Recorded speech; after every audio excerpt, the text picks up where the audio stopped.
Copper is recovered from sulfide ores. These ores are mined, then crushed to form a concentrate economical enough to be smelted. In the smelting process, ore is heated to break chemical bonds between copper and other impurities. In addition, a flux of silica rock is added, causing impurities to separate from the ore and rise to the surface. These impurities, known as slag, are tapped off and discarded. This process is repeated, resulting in the formation of a molten sulfide of copper and iron, known as matte. Matte contains up to 60% copper, but requires further purification. By forcing air through the matte, sulfur is oxidized, forming recoverable sulfur dioxide gas. This gas then is transferred to a separate purification plant for manufacturing into commercial-grade sulfuric acid. From an ore containing less than 1% pure copper, the purification process results in a material known as blister copper, which is 97% pure metal. To remove more impurities, additional steps are required. In a furnace called an anode vessel, a mixture of natural gas, carbon monoxide, and hydrogen is forced through the blister copper. This reduces the metal, leaving it nearly oxygen-free. The resulting 99% pure metal then is cast into anodes.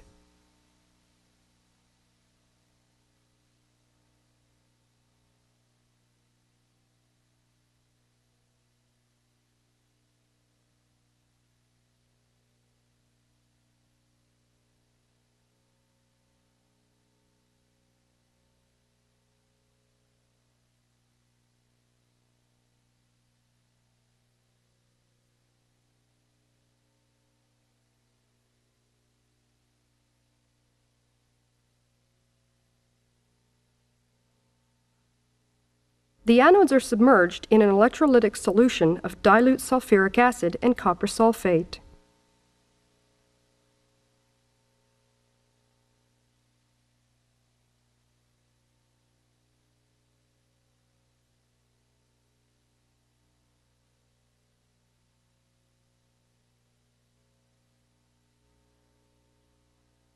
These starter sheets, or cathodes, of refined ultrapure copper are interleaved with the anodes, carefully spaced to avoid short circuits.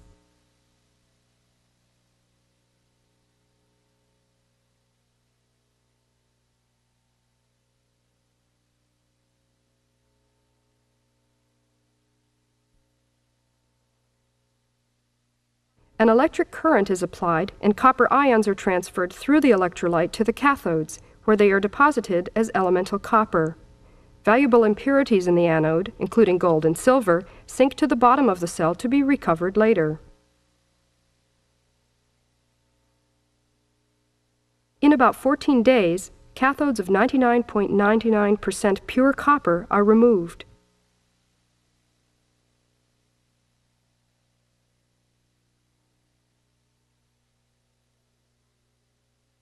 The element copper has an atomic weight of 29.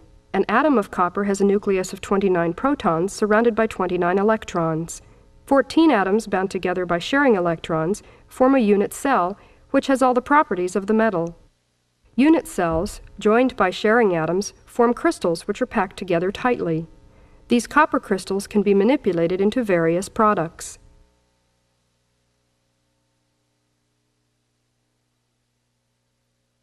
Copper is an excellent conductor of heat and electricity. Copper is ductile, capable of being drawn or stretched without breaking.